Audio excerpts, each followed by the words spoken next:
my name is Nicole Garcia, 28 years old. Will take business diploma sa Red Deer Polytechnic sa Alberta. Actually, nabuo siya way back 2010 pa. And then, hanggang sa nag-pandemic, parang na-realize namin kasi nung pandemic talaga dumating sa point na walang-wala na talaga kaming pera. Tapos parang sabi namin mag-asawa, parang hirap naman dito sa Pilipinas. Tapos hanggang sa tinuloy na lang namin yung plan. So parang the whole process na pagpaplano namin took about almost, 5 to 10 years talaga yung process. And then, thankfully, nahanap namin kayo or alam niyo yun, parang nag-pop up na lang bigla yung post ninyo and nag-inquire kami. Nag-inquire ako. Ayun. Actually, galing talaga ako ng another agency. Maraming napagtanong. During the pandemic, ang dami naming seminar na pinuntahan. No, parang gusto namin na lang mag-DIY na lang. Ganyan. And then, we decided na mag-sign up sa kabilang agency kasi nga meron silang show money assistance which talagang kailangan namin that time. Kaso nga lang na nakapag-process na kami, nakapagbigay na kami ng agency fee, bigla nila kaming iniwan sa ere. Hindi ko naman masasabing scam, pero basta iniwan nila kami sa ere. And then, nag-post ako asking about paano ba magganito, maganyan. And then, nag-comment yung isang employee nyo, si Ma'am Nina. Then, doon niya ako tinulungan and I'm really happy kasi from the very start, sobrang detailed and pinaka-challenge namin is nung nag-announce na maglilimit na si Canada ng mga students pa Canada. Ang nangyari, sabi ko kay Ma'am Nina, dun sa team, sabi ko pwede kayang mag-lodge na lang muna ako and then to follow na lang sila kasi Feb palalabas yung sputum. And then, talagang pinush ko ng pinush si Ma'am Nina. Sabi niya, Ma'am, kasi yung kabilang team, i-review pa yung SOP mo, i-review lahat ng documents, ganyan-ganyan. Tapos sabi niya, huwag ka mag-alala ma'am, ipupush natin yan ng November, mapapasa natin yan. And I'm really thankful na napasa. Bakit? Kasi nag-announce naman na maglilimit din sila ng open work permit. So dun pa lang, December pa lang, nag-iisip na kami ni na Ma'am Nina ng team na ano kayang gagawin natin? Makakalusot kaya tayo, di ba? Na parang, kasi Feb pa yung sputum result mo, parang ganon. Tapos yung stress na naranasan talaga namin that time, sobrang malala talagang to the point na nagbe-breakdown ako halos every week kasi hindi na namin alam kung ano yung dapat gawin, kung may pag-asa pa ba. But thankfully, alam mo, every time na mag-chat ako personally sa team, kay Ma'am Nina, lagi siyang nandyan to support na parang sinasabi, hindi ma'am, kaya natin yun, huwag ka mag-alala, gagawa natin ng paraan, may mga options tayo. And which I really felt na I'm loved. I'm loved. Ganon. Hindi naman parang I'm really important na talaga to the point they would think of other options para lang sabay-sabay kaming makaalis. Yun. The best na ma-advise ko for aspiring students na pupunta nga ng Canada is be transparent sa consultant agent nyo.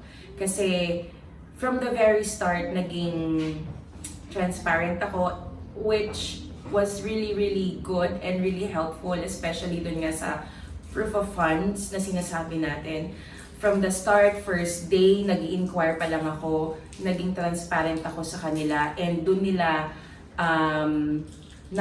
parang feeling ko dun naging mas maganda yung relationship namin kasi alam ng team kung paano kanila tutulungan. Hindi mo kailangan magsinungaling sa team kasi sino ba ang tutulong sa inyo? Sila at sila lang din naman.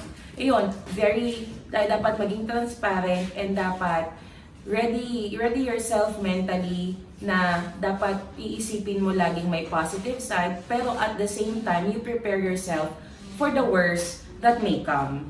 Kasi ganun dapat yung mindset ganun yung mindset ko na parang kung hindi matuloy, edi okay. Kung matuloy, edi thank you, diba? Mas better. Yun lang yung mai-advise ko. And manifest talaga, pray talaga ng malala. huwag kang magpapahila pababa sa mga nagsasabi sa inyo, di nyo kaya yan, medyo mataas ang cost of living doon, hindi nyo kakayanin. Believe in yourself.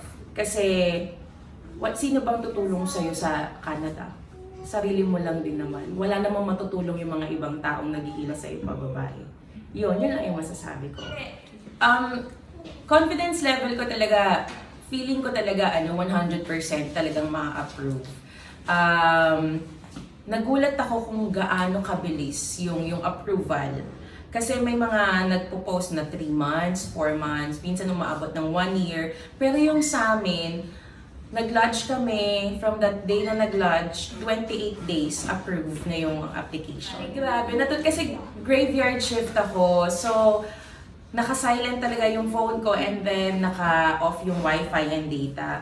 Tapos, naalala ko yun, tanghaling tapat yun. Hindi ako nagigising ng tanghali talaga. Tapos parang, nung araw na yun, sabi ko, parang ang kati naman, parang init naman. Yung mga tipong gano'n, yung hindi ako mapakali, pero naka-aircon naman, kakapalit lang ng bedsheet. Tapos parang, ano nga ba yun? So parang kating-kati ako, hindi ako mapakali.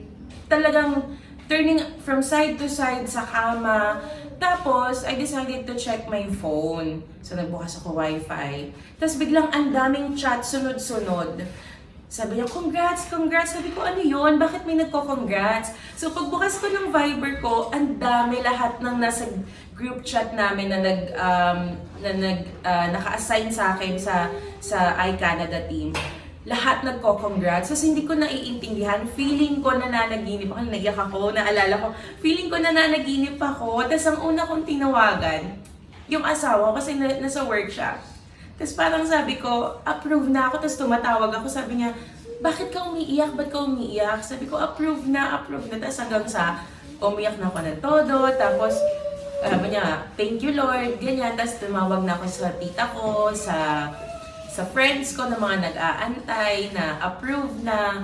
So yun, very emotional yung araw na yun. Kasi ikaw ba naman, kakagising mo lang, tapos biglang, alam mo yun, biglang, tada, approve ka na, pupunta ka na ng Canada. Parang yung feeling ko, finally, after lahat ng breakdown, after lahat ng struggles, parang worth it lahat. Sa mga nag-iisip dyan, kasi may mga bagong rules na nilabas si IRCC. Kung nag-iisip kayo, nagdadalawang isip kayo kung itutuloy nyo pa ba o hindi, I would really say take the risk. Kasi kami, grabe din yung mga sakripisyo namin na who would have thought, 'di ba, na ma-approve. Kasi ayaw namin by the end of the day, hala, sayang pala, siguro kung tinuloy natin, yung mga regrets na ganon. So if I were you, go for it. And nandito naman yung iCanada team. So ayun, see you sa Canada. Hopefully nandun na rin kayo next year. Thank you. Congratulations.